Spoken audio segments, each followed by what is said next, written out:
when I should have left myself alone.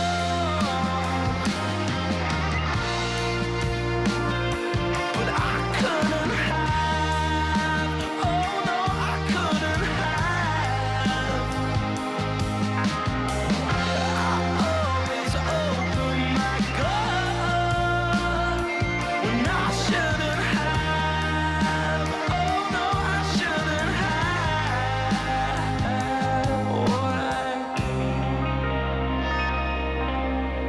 Jump Let's hop in. in. Thank you. Welcome, my friend. Thank you. Thank you Thanks for very having much me. for joining me. Yeah, it's been Mate, great. I want to touch on that small circle. Yeah. Is that something that you've always done, having a small circle, or is it something that you've ended up learning over time? I think I'm just a person that's really, I enjoy quality time over like having a lot of people around me. And so it's like really the friendships I have, I really value them a lot. And so I want to have that like to be a quality relationship. I don't need like many people in my circle. I mean, I don't have the time for it, honestly. And I think for me, it's just like really, I like those deep connections with friends. And you don't get that if you have like 30 close friends, because you can't have 30 close friends, you know? Yeah. Yeah. I work in a gym, right? And even being in a gym like yourself, Yeah, you I won't get you. see a lot of people, right? Yeah, And you you do. kind of see the interactions between some Yeah. folks. And I have a question in my head quite a lot of like how much do they actually know each other? They see each other regularly on a really big basis. Yeah. But how much do they know of each other, and how deep is that relationship? And most Yeah, of the exactly. time it's not very deep, right? And I find it quite sad. Yeah. And I mean, I think for me, it's just then like, for me, these kind of people are like acquaintances and not like friends, you know? Yeah. Like friends are just like, I have not that many people I would consider my friends, because just for me, it's like a friendship is really, really take in a lot of effort, but you also get a lot out of it. And so like, I mean, you meet people and I like to chat to new people and all of that, but just like you have this inner circle where you don't let anybody in, you know? Yeah, it's funny how it's kind of made a little bit of a pivot in recent years, hasn't it? You know, what the birth of social media, everyone was like, let's widen the circle, let's create connection between the world. And now, you know, we're 20 years in and people are thinking, hold on a minute, like I'm actually not getting the connection that I need from folks. It's like, well, maybe we got to start reducing this now. Maybe we got to start taking time out when we see people in Yeah, exactly. in the real life, right? Rather than through your bloody phone. It's weird, but it still exists. It's crazy, right? It's still out there. I saw funny. I saw it on Instagram, but I saw this cafe pop up in the Netherlands. I think it was Amsterdam, where it was like a no phone cafe. Oh, that's so cool. Mate, I love that idea. Forced to like talk to people, maybe write, maybe read, you know, play games. I mean, I gotta say, usually when I'm out with friends, I mean, I'm the kind of friend that likes to take pictures just to have like memories, because I don't have a lot of pictures with my friends because my friends are not like that. But in general, I don't have my phone out when I'm with friends, you know? It's like just for the second I want to show them something, a video or a photo or something, or like we're gossiping about somebody's Instagram. But besides that, it's just like, if I'm out with my people, and then it's coming back to that quality time aspect, if I'm out with people, or if I just meet somebody at a cafe or in a restaurant, I don't meet them so that we both can look at our screens for like hours. I meet them to talk to them, to connect with them, and like to check in with them. And so it's like, I think it's something that you see more regularly these days, that people like talk to their phones more than to each other. But it's like really sad, and I really try to, I mean, sometimes it doesn't work out, but in general, I really try to make it like about quality time and not being on your phone. I mean, just look at the younger generation, right? They like to communicate and they feel more comfortable communicating with a pitter patter on the screen rather than actually with their friends. I'm kind of the younger generation, I would say. I was talking like kids. Yeah, okay, fair enough. I mean, when I grew up, when I was born, I think they haven't had a smartphone. When was the first iPhone came out? When did the first iPhone came out? Fuck knows. 5, 6 No ish. idea. Yeah. No idea. But they say to start school now that you need an iPad. Yeah, that's Fuck true. that. I mean, I have it for studying now, but I didn't have it in school. I did my school old school, like, like a lot of papers, a lot of folders, a lot of stuff I Yeah. don't need anymore. But yeah, made it work. What are you studying? I do sports science. So Hmm. I'm in my fourth semester now, and it was kind of the most obvious one. And actually, I really do like it. It's just like it won't be like my end game, I think. Or like probably I'm gonna study something else after that. I'll do like any training or something. But for now, it's really great. I really enjoy it. Where do you want to go? What do you want to do? So I've got two options in my head. I'm having a hard time of like, I've got so many things I'm interested in. And it's like, it's always been a struggle for me to go into a direction and like, because of fear of like closing another door. But like two options are like the most likely one right now is that I want to go into sports psychology. Hmm. So I want to do like, but I won't do only like a master's degree in sports psychology, but I want to do like a bachelor degree in psychotherapy, that I am a proper therapist as well. Because otherwise you're always gonna have to struggle that if you work with athletes and they have like some sort of like clinical trauma or something, you I'm officially not allowed to like work with them. Yeah. It gets a little problematic, right? Especially when you do a broader based study of a bachelor degree, say for example sports science, and then you want to get into more Yeah, of the niche for a year yeah, or maybe two as a part-time thing for a master's. It's like, well, you can do it if you want to go yeah, into that niche, but if you wanted a bit more of a broader stroke and to work with more folks and not just in the elite yeah. sport realm, like it's a That's little funky, right? Yeah, and also if you do a master's degree in sports psychology in Germany, you're like sports psychological advisor, I think something, I guess. You're not actually a therapist or like a psychologist. And so it's like kind of messy. And it's like, I mean, I've been struggling with eating disorder for a long time of my life. And if like an athlete comes to me, like because a lot of athletes have that, and has something with eating disorder, usually if I'm just like doing a master's degree in sports psychology, I couldn't treat them. And I would be like, just like, what's the Yeah. point of being a sports psychologist then? You know? Yeah. Visualize making the lift. Yeah. And that's basically gonna be it, right? I'm not Yeah. shitting on the sports psychs. There's No. there's No, no, times not and at all. places. Yeah. Um, but I think It's what like we're I think, alluding to is taking the performance and the outcome and the athlete out of the individual and addressing exactly. them Yeah. as an individual first, right? And that just doesn't work if you separate that. I'm a Yeah. firm believer you're always a whole person. You can't take like just one aspect because they're all kind of connected. And if you just like work on one aspect, you're gonna lose another one in the process. Yeah, I think that's where we fail athletes most of the time. Yeah. Because we look at them from a spectator perspective as gladiators. We look at them from a Mhm. business perspective as moneymakers, right? And Yeah. then we look at them from a coaching perspective of these enable me to pay my bills in a way that I like to pay my bills, Yeah. right? And then all three of those don't actually address that's a human being. Yeah, exactly. You know, Yeah. they got thoughts, feelings, traumas. They've had a journey to get here. They've got some predispositions. They've got whatever going on, whether that's mentally, physically, emotionally, fucking everything in between. It's like, well, we almost need to take a whole approach, holistic, and get many minds Exactly. involved, right? Yeah. And be like, well, I think it could be this way, but we also need to maybe delegate and refer on and get somebody else's opinion and also get to know people. You know, like That's correct. Yeah. I find it. I don't maybe it's similar with yourself, but you've got the athlete perspective, right? But being out on the coach's perspective, you've Yeah. got to know people so much. Yeah. That's like, I mean, I do both. I've like now I'm a weightlifter, but before that I did CrossFit. I was a competitive for a while, and I'm still coaching CrossFit classes, and also have some like personal training clients and all of that. And so that's like, for example, with personal training, that's a huge thing. You like Yeah.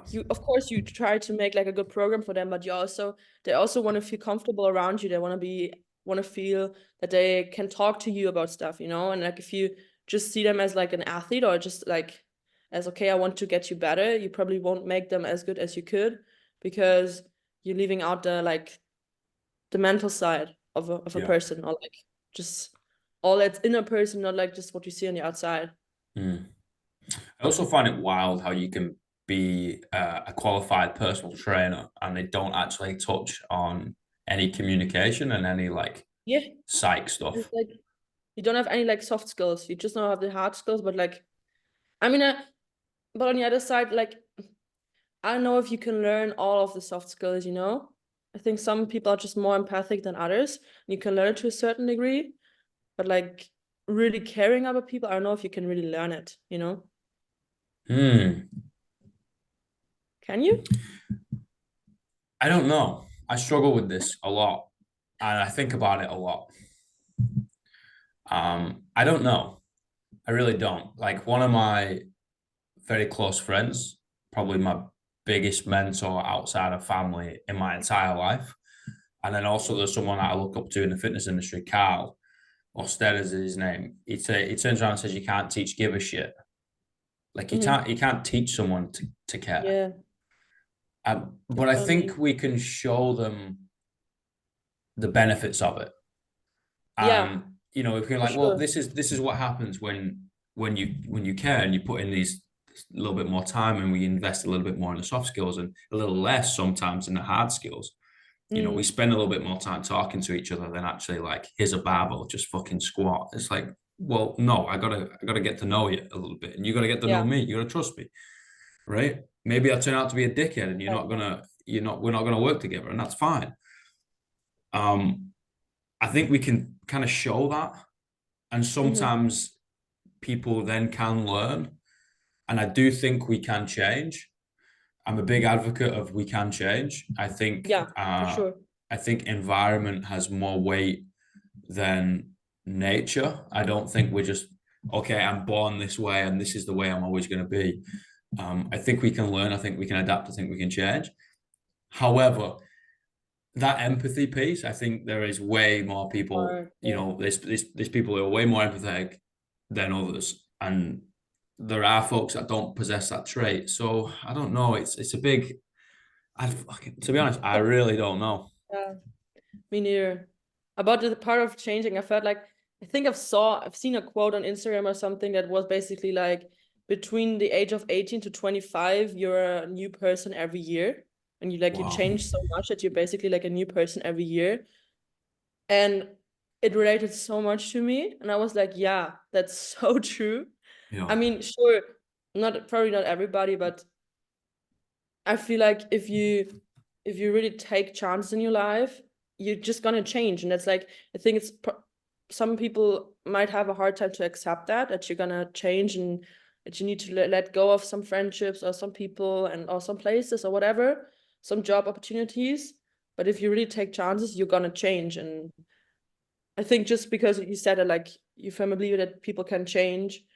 I've just seen it myself, or just Yeah. like if I compare myself to like 3 years ago, I was such a different human. Wow. That's that's crazy.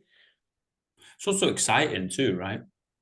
Yeah, it is. If you accept that it's gonna be you getting out of your comfort zone a lot A and lot. you getting challenged a lot, then it's actually great. If you like, you just need to enjoy to be out of your comfort zone and like realize that this is where you're gonna grow and this is where you're gonna make your life a better one. Yeah. Yeah.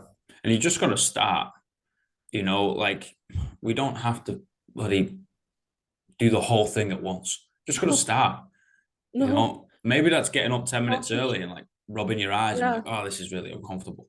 It can be so painstakingly slow at the beginning or something so menially small. And that's okay. Like, fact. and then a couple of years down the line, you're like, holy shit, look at what I'm Yeah, doing. yeah.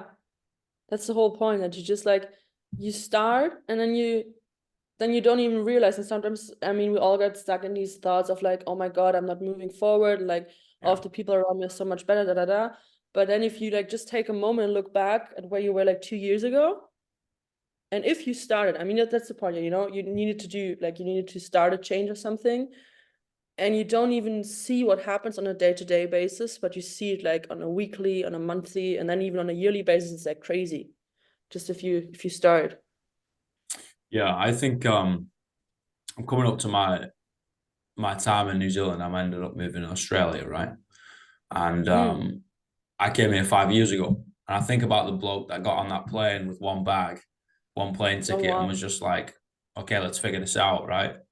And you know, when you come to a close of a chapter and you get a little reflective and you think about that a lot, right? I'm thinking about that guy that fucking got on the plane to get here. I'm thinking about the Yeah. guy who's going to get on the plane to leave. I'm like, Mhm. oh, like if I crossed myself in the street, I passed myself, I wouldn't recognize him. Like Yeah. the difference is wild. However, Mm. that is in the micro actions, right? And Yeah, there's just those little things. That's what ends up getting you so definitely. far to wherever it is. Yeah. So here's a question. You mentioned eating disorders. Sorry, again? You mentioned eating disorders. Yeah. How did you get yourself out of that? I think it was also something that just like, so see, it started when I was like 16, so 5 years ago. And I think the first part was of like, because like, I mean, I've been through every kind of sort of eating disorders of everything from like bulimic, binge eating, anorexia, all of that has been there at some point.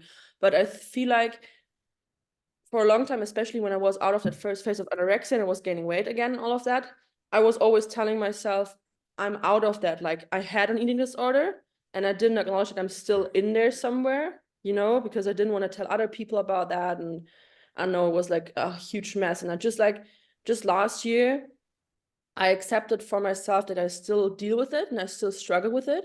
And also kind of openly communicated with my close friends about that and with my family. And I think that was the first step of like accepting that it's still there and then being able to, okay, it's there. I do have a problem with it still. And what can I do now to make that better and like to make that go away? And I mean, I've been working with a sports psychologist for a year now with a therapist, and she's awesome. Hmm. She's probably never gonna get rid of me in my athletic career, and she knows that, and I'm proud of that.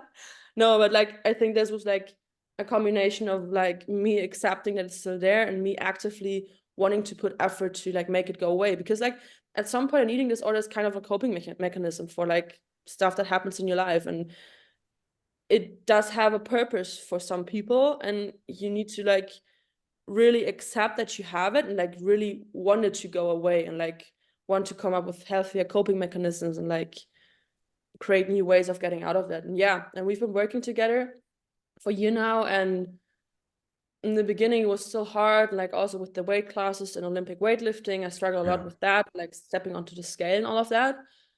And then I made a bold choice of going to the super heavy, so the open weight class in weightlifting last, I think it was September or October, where I made the final decision to do that, because like that's my only chance of like making it to Olympics at one point, because I'm just too tall. I tried the 81 weight class, it just doesn't work for me. It Hmm. just was like awful of trying to cut down there.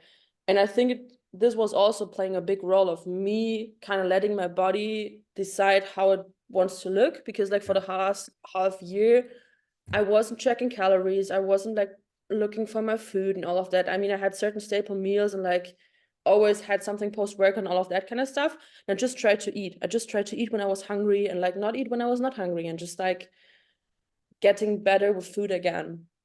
And so it was like you can't I think point out one thing. It was just like a whole bunch of things that led to me actually getting out of it. It's like, I mean, probably never really out of an eating disorder, because it can always come back, you know? It's just like, because food is not something you can leave out for the rest of your life. It's not like just like alcohol, you won't touch it again. You need it. You need to live.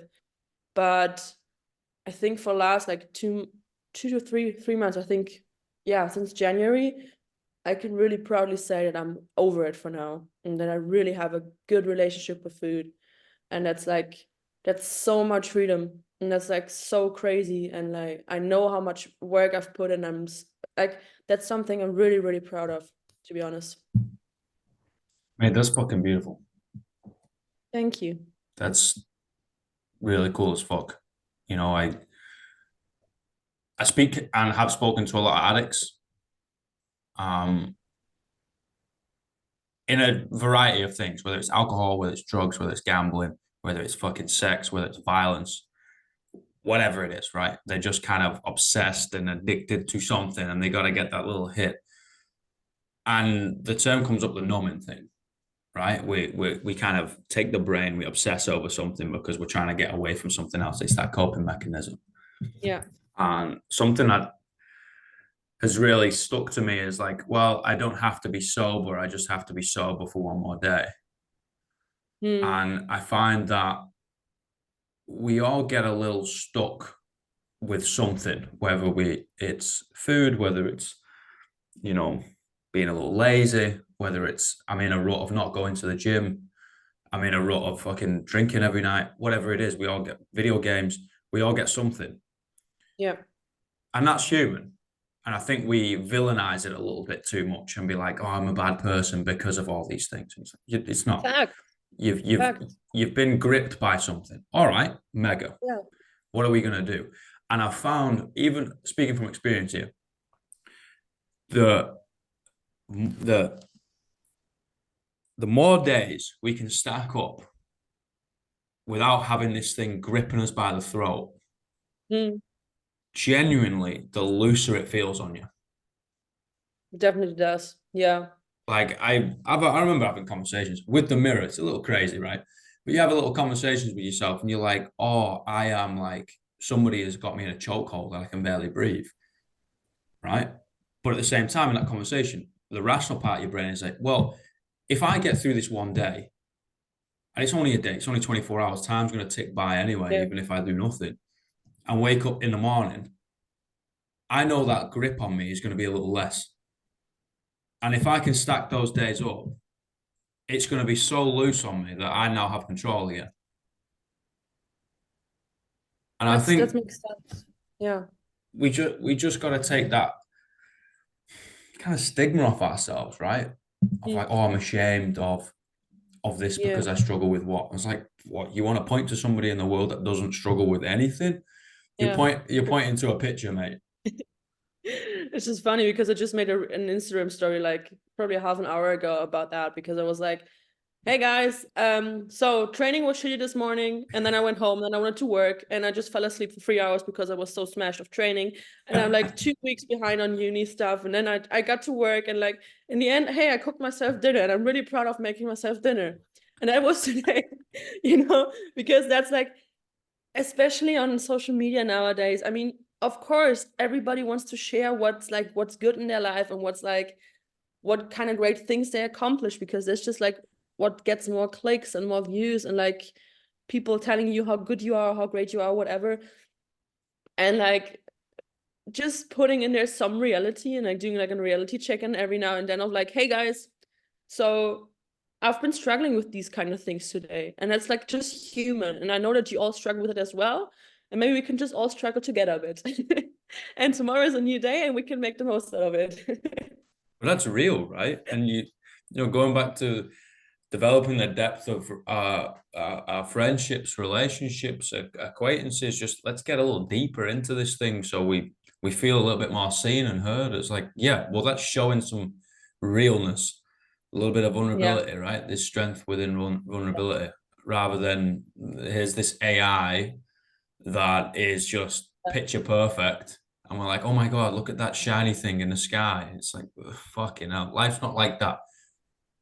It's just that, that kind of thing that like you get asked, let's say like 10 to 20 times, depending on how many people you meet a day, how are you? Yeah, how you doing? And you also ask 10 to 20 people, how are you doing?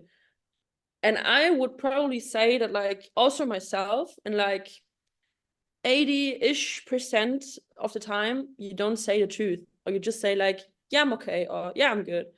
And just like to get that off the table, because otherwise, it's just gonna And I mean, at some point it's a good thing because like, I mean, if you're talking to your client, you don't want to like burden them or like there's not a place to tell them what's going on in your life or whatever. But like just in general of like that we all tell each other a lie basically every day. Because whenever we get asked how are we just say, yeah, we good. And like and nobody asks. And like everybody's like, yeah, okay. And like I think I'm just an annoying friend that if I care about people, and I do care about a lot of people, that's like also a problem sometimes. But I can kind of tell if you know, or you can kind of tell if somebody says, yeah, I'm okay, or yeah, I'm good, and like they're actually not. And then Yeah. I'm just an annoying person that's gonna like say, hey, I feel like you're a little down, what's going on? And then usually they talk. It's just so funny, like that you want to talk about, or people want to talk about it, and like also don't. It's just like something I've discovered recently was like kind of crazy to me. Well, that's rare. There's not a lot of people that I don't think there's a lot of people that can see that. And there's No? less people that want to see that. Yeah, that might be true. I think I think there's a significant amount of people that can tell what the energy changes within a room, other than a look in someone's eye changes, and I think it's something that can be learned. But then there's also folks that don't want to see it. I'm like, whatever, Yeah. we're all the And main just like character of our own story, and we get a little lapped up in our own story too much. we definitely are. We definitely are. And it's also something I have to remind myself of regularly because I tend to that's like the thing with me. Like I'm a high energy person, so I really like to have good vibes around me. And that's probably why I also feel if something's off with somebody and like I can't let it sit there and I need to like figure out why I need to like for my own consciousness to try and make things better for them, you know? It's like something that can also be a kind of a burden for yourself because you tend to put other people in front of you. And in the end of the day, I mean, we are the protagonists, the like the main person in our lives, you know? We're the protagonists there. And it's like finding, I think, a balance between like still being there for other people because that's like how our life works, or like that's how what makes it livable to have like connections with other people, but at the same time taking care of yourself. How do you find that balance? It's a lifelong struggle, man. I mean, it's Yeah. just I've got some like meaningful tattoos, you know, that's just like kind of reminders of that. Yeah. And I don't know, going to therapy, I guess. Taking care of yourself and trying to get better with it. I mean, I think it's an ongoing process, you know? You're never done. You're never finished as a human being. You're always, yeah, you can always improve or you can always work on something. And that's like, that's also beauty. That's also beauty of life. That's just never like a finished product. You can always work on something and make it better. Yeah. There was a game in the UK. I don't know if you had it. It's called Kirby, right? If I stand on one pavement or a Mhm. sidewalk and you stand on the other one across the street, and we have a football and we're going to try and throw it and it hits the corner of the curb and bounces back at us, right? And if you do that, you get a point. Kids play in the street, right? And if you get it successfully, then you go into the middle of the street and you continue to try and throw the ball at the opposition's curb, right? Mhm. But the point of the story is you have to go into the middle of the street, but you can't go on the other side. Yeah. So this is how I think about it. We're allowed to go into the middle of the street. We're allowed to offer a hand to other people to help them, but they have to get off their curb. If they expect you to come all the way over to their side and to do Yeah. everything for them, that's too much. You can't give that. You Yeah. are jumping off the boat and trying to drag it to safety. You will drown. It is too much. It will get you eventually. You can go in the middle of the road. They have to come meet you. And if they don't, you just walk on down the road. There's enough people. And I think that's the hard part for me to sometimes. I mean, I'm getting better with it, but like to accepting that you can't save, if you want to say it, like save them Yeah, all, you know? can't save them all. Like all you can do is like just offering help and being there for people. But if people don't want to take it, you also need to be fine with it because that's like not your place to make decisions. You can't save them all was the first piece of advice I was given when I got into the fitness industry like 14 years ago. That's a good one. And honestly, it still fucks me up. I hate it. What do you mean you can't save them Yeah. all? Like I can help everybody. I was like, it doesn't matter. Some people don't want to be Yeah. helped. But I think it's the same with therapy, you know, because my parents, when I got first into an eating disorder, they dragged me to therapy with like 16 or 17. And it didn't work. It just didn't work because I didn't see that I have a problem with eating and I just didn't want to open up. And it's the Yeah. same with therapy. Like if you can't help a person that doesn't want to open up, because then therapy won't work. And it's great if you get over it and like get over your own shadows and like do it. But same here, you can't save them all, because if a person doesn't want to open up to you or just doesn't want to deal with their problems in general, that's their responsibility. Yeah. I got 3 questions. All right. What's the greatest piece of life advice you've ever received? Oh, need to think about it for a second.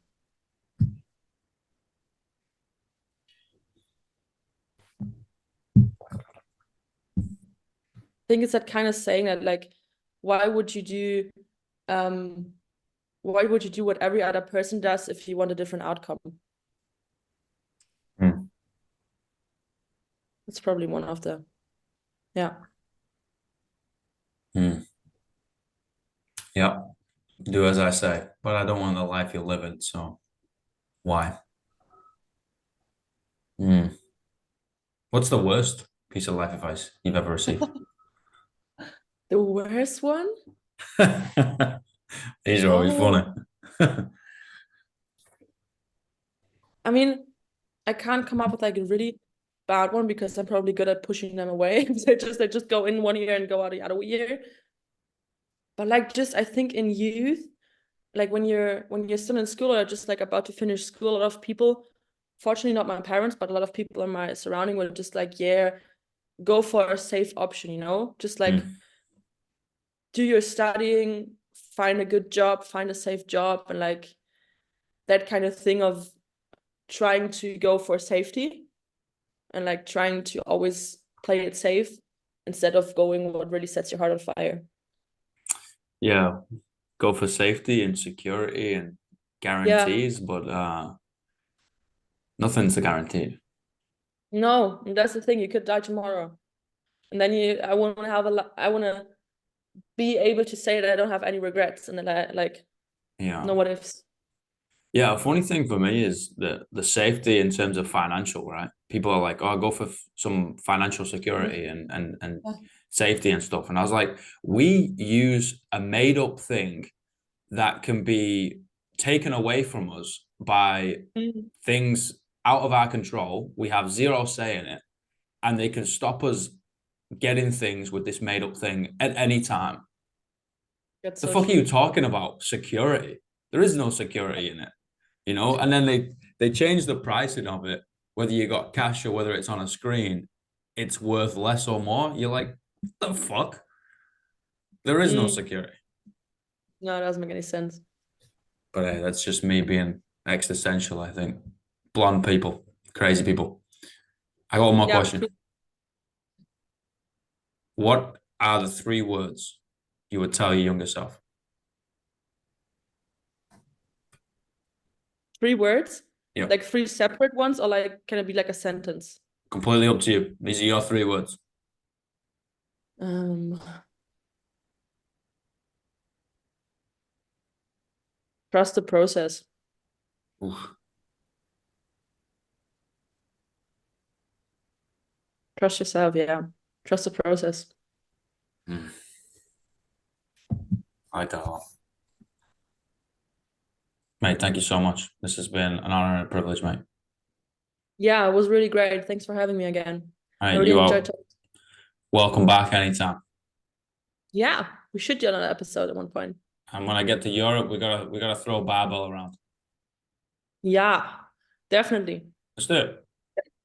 Looking forward to it. Snatch, a couple of sets of squats, caffeine, and Haribo's. It's called I fitness. need caffeine. Yeah, I want to mention like we should get a coffee before that. Or like, yeah, Couple, won't do couple of anything. coffees. Yeah, I heard like just like a random stuff, but like, is it a fact that like Australian coffee is just like stronger, or Yeah. is it just saying? Oh, okay. Yeah. I heard the same thing, and I'm like, brilliant, because I'm an absolute coffee fiend. You know, there's certain things in life that you can live without. There's certain things that you shouldn't have. There's certain things Yeah, that you should have. Coffee is one of those things. I don't care. They could come out with a study tomorrow and be like, it's gonna kill yeah, you half the time. I'm like, I'm fucking still drinking it, mate. non-negotiable. It's Same, happening, mate. You know, too same. much, I I mean, don't care. I'm happy for every person that can live without it, but at the same point, sorry, but I won't be that Yeah, person. that's not gonna be me. That's like one of like my toxic traits or whatever. All my coping mechanisms. I don't care. I like that one. Yeah, drink too much coffee or drink too much alcohol. I'm gonna go with the first one. Same, Legend. same. Mate, stay in touch. Have a lovely day, and we'll speak Yeah, soon. I'm gonna go to bed now. Actually, it's 10:30 p.m. in Europe. Sleep well then. Yeah, have a All good right. day. Legend. Thank you very Thanks. much. Bye, Bye. everybody.